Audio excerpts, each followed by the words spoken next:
सोहेल भाई, मैं अभी थोड़ी सी रोशनी जो है ना वो डालना चाहता हूँ फाइल सिस्टम के ऊपर, कि बहुत सारे लोग जो है ना वो फाइल्स के ऊपर सवाल पूछते हैं कि फ़ाइल्स क्या हैं, ये कैसे मार्केट में चलती हैं। अच्छा, इसमें बहुत सारी प्रैक्टिसेस हैं पाकिस्तान के अंदर, बहुत सारी ऐसी प्रैक्टिसेस हैं जो सिर्फ पाकिस्तान में ही होती हैं, दुनिया में और किसी जगह नहीं होती हैं। तो बड़ी कई लोग जो है ना वो इंटरनेशनल जिन लोगों का एक एक्सपोजर होता है वो बड़े हैरान होते हैं, कहते हैं यार ये किधर से तुम लोग ये नई टर्मिनोलॉजीज़ निकाल के ले आए हो।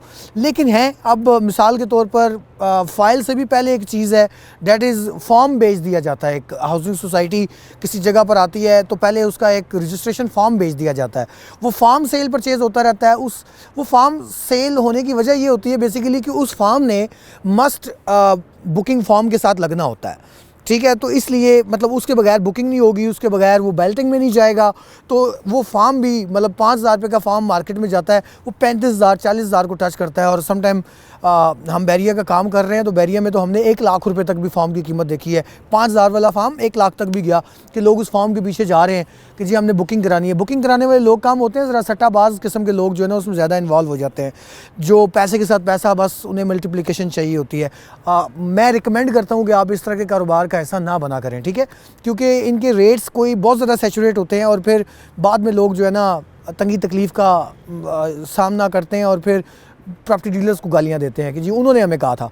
तो मैं एज अ प्रॉपर्टी डीलर जो है ना मैं आपको एडवाइस कर रहा हूँ कि फॉर्म्स की गेम कहीं भी चल रही हो ना जाएं उसमें, ठीक है। उसकी समझ ना आपको है ना और लोगों को आती है, तो वो एक हवा का मैकेनिज़्म होता है। फ़ाइल, उसके बाद फ़ाइल का बुनियादी जो फार्मूला है वो ये है कि एक बिल्डर के पास मिसाल के तौर पे 500 प्लाटों की ज़मीन मौजूद है, ठीक है, और वो 500 प्लाट वहाँ पे बना के बेचना चाहता है। तो वो 500 फाइल्स, उन 500 5 मरला की 8 मरला की जो भी मिक्स साइज़ हैं उसकी फ़ाइल्स मार्केट में बेचेगा, जो लोग परचेज़ करेंगे डाउन पेमेंट के ऊपर। बाद में वो किस्तें अदा करेंगे, 4 साल का प्लान है, 3 साल का प्लान है, वटेवर जो भी है, ठीक है। वो ये जब तक आपको प्लॉट का कब्ज़ा नहीं मिलता है ये उस वक्त तक फ़ाइल कहलाती है, ठीक है। जब आपको प्लॉट का कब्ज़ा मिल जाता है, प्रॉपर चीज़ आपके हाथ में आ जाती है, तो उस सूरत में आप उसको प्लॉट कहना शुरू कर देते हैं। आई थिंक यही फ़ाइल की साइंस है। सोहेल, ये सवाल आ रहा था थोड़ी देर पहले। हाँ, तो इसके अंदर अगर देखा जाए तो बहुत सारी सोसाइटीज़ आती हैं, तो फ़ाइल लेते हुए, फ़ाइल ज़ाहिर है अगर किसी बंदे ने किस्तों में इन्वेस्टमेंट करनी है तो उसके पास यही ऑप्शन है। ऐसा तो हो नहीं रहा कि एक प्लाट मौजूद है उसको प्लाट दे दिया जाए और कहा जाए किस्तों में दे दें, जैसे इंटरनेशनली एक मॉर्गेज का सिस्टम है वो हमारे यहाँ नहीं है। इसमें आप फ़ाइल लेगा तो सही, क्योंकि एक बंदा कॉमनर बंदा है जिसने कोई जॉब कर रहा है, कोई थोड़े बहुत उसके महीने के पैसे बच जाते हैं, तो फ़ाइल लेगा तो सही। अब उस क्या एहतियात कर सकते हैं बेसिकली? देखिए सोहेल भाई, इसमें जो रिस्क फैक्टर है ना बेसिकली वो है, ठीक है।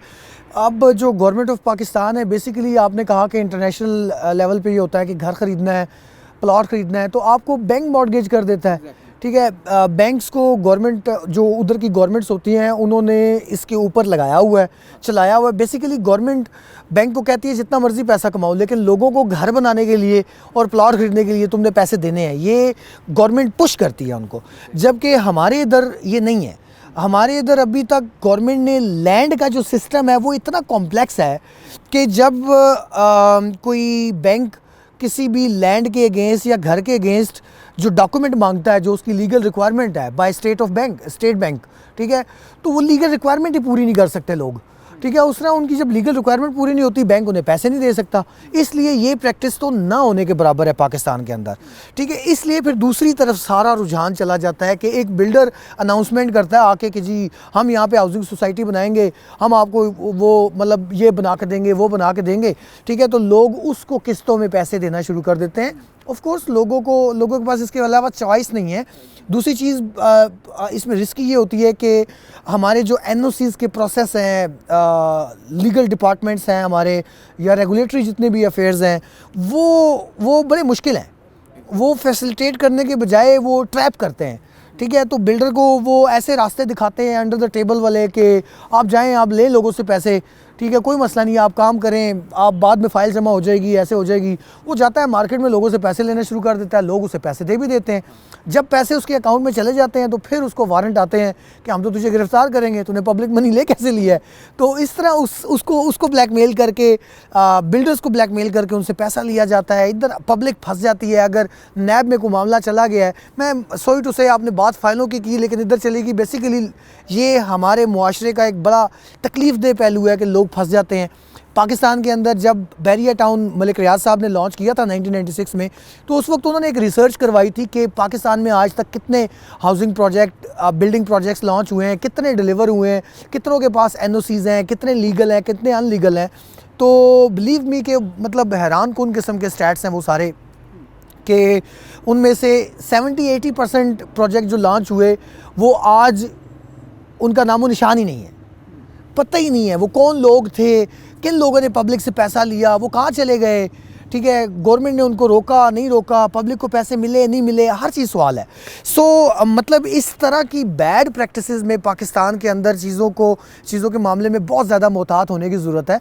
तो आपने पूछा कि क्या मतलब किस तरह वो मोहतात होकर परचेज़ करें, क्योंकि अब लोगों के पास चॉइस भी नहीं है, बैंक तो पैसा दे नहीं रहा उनको, तो क्या करें, लोगों ने फाइलें लेनी है।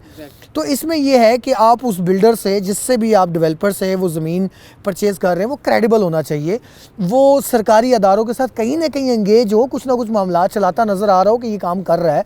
तो वी एज ए डीलर जो है वो ज़ाहिर है कि इन चीज़ों का ख्याल करते हैं, स्क्रूटनी करते हैं और ऐसी रिकमेंडेशन लोगों के सामने लेके आते हैं और उनको हम पब्लिक करते हैं। जैसा कि सिंपल मार्केटिंग अभी अपना काम कर रही है, सिंपल मार्केटिंग पहले अपना रिसर्च वर्क पूरा करेगी, उसके बाद लोगों की तरफ जाएगी कि आप इस प्रोजेक्ट को लें या ना लें।